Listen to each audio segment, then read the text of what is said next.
अस्सलाम वालेकुम student, class 9th physics chapter 3 में हम आज जो डिस्कस करेंगे Newton's third law of motion.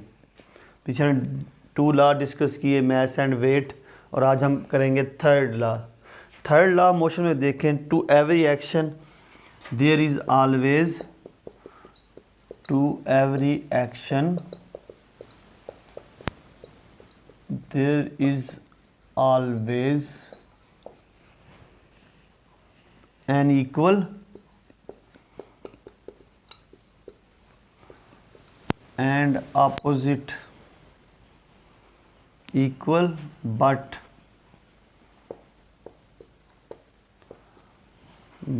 opposite reaction।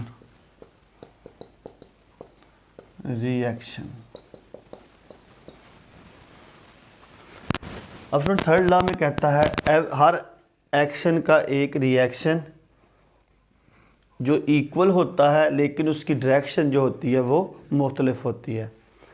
अब अगर स्टूडेंट इसमें देखें तो बेशुमार हमारी रोज़मर्रा ज़िंदगी में न्यूटन थर्ड लॉ जो होता है वो जगह जगह पे अप्लाई हो रहा होता है। अगर हम देखें, यहाँ पे हमारे पास एक वॉल है और ये हमारे पास एक बॉल है। अगर हम इस बॉल को थ्रो करें किसके ऊपर, वॉल के ऊपर ऐसे, तो बॉल जो है वो दीवार से टकराने के बाद यहाँ पे फॉल क्यों नहीं होता, यहाँ पे क्यों नहीं गिरता?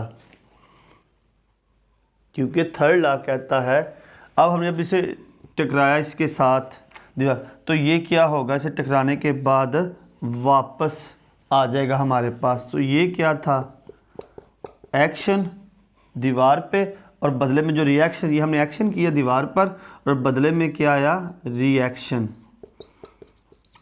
आपने जो दीवार पे बॉल मारी तो दीवार से टकराने के बाद बॉल वापस आपकी तरफ आ गई, आपने जो एक्शन किया था उसी का रिएक्शन मिला।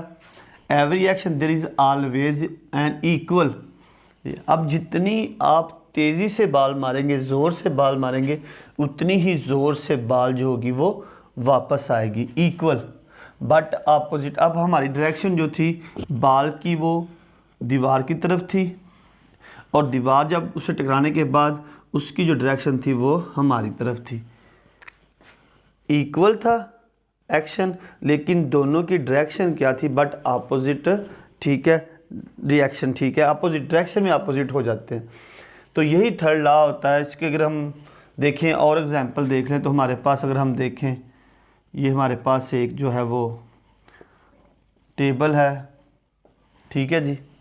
अब क्या होता है, अब टेबल के ऊपर एक बुक पड़ी हुई है। अब बुक जो होती है वो इसके ऊपर अपना फोर्स लगा रही है, वेट लगा रही है, किस डायरेक्शन में, डाउनवर्ड डायरेक्शन में। अब बुक डाउनवर्ड डायरेक्शन में फोर्स लगा रही है, तो टेबल जो है वो किस डायरेक्शन में फोर्स लगा रहा है, अपवर्ड डायरेक्शन में।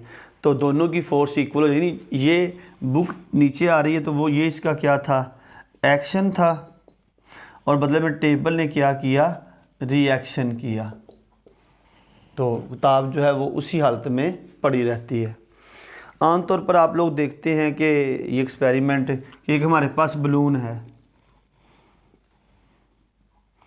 ठीक है। बलून अगर होगा है तो उसमें अगर हम क्या कर लेते हैं, बलून में हम हवा भर लेते हैं।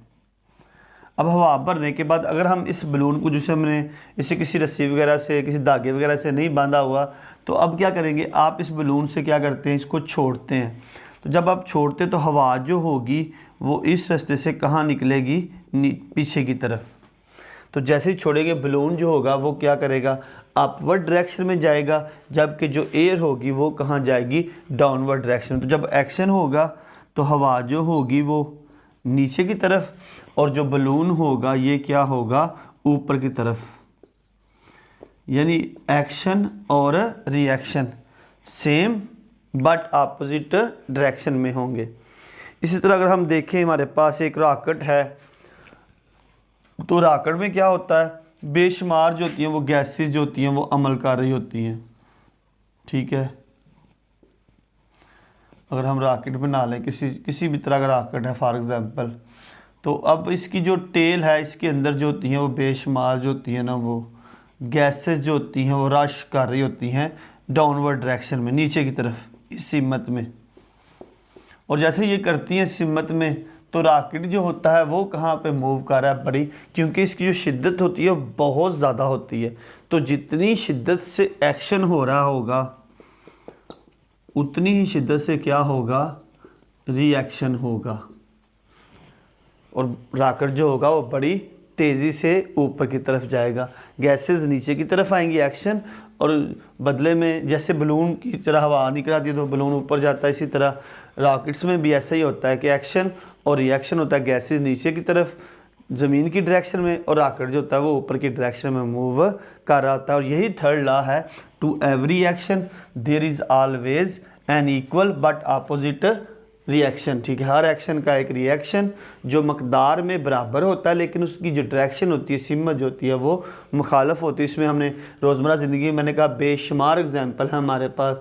एक बाल जो है वो दीवार के साथ टकराती है तो वापस आ जाती है, इस तरह बुक टेबल पर पड़ी है तो वैसे ही होती है, वो नीचे की तरफ और टेबल ऊपर की तरफ, बलून है, और उसके बाद हमने रॉकेट की एग्जांपल दी है। तो ये सारी एग्जांपल जो हैं ये थर्ड लॉ ऑफ मोशन जो है इसके ऊपर हमारी रोज़मर्रा ज़िंदगी में हज़ारों मिसालें जो होती हैं वो हम न्यूटन थर्ड लॉ पे डेली इस्तेमाल कर रहे होते हैं। और यही हमारा आज का आर्टिकल था, third law of motion of Newton.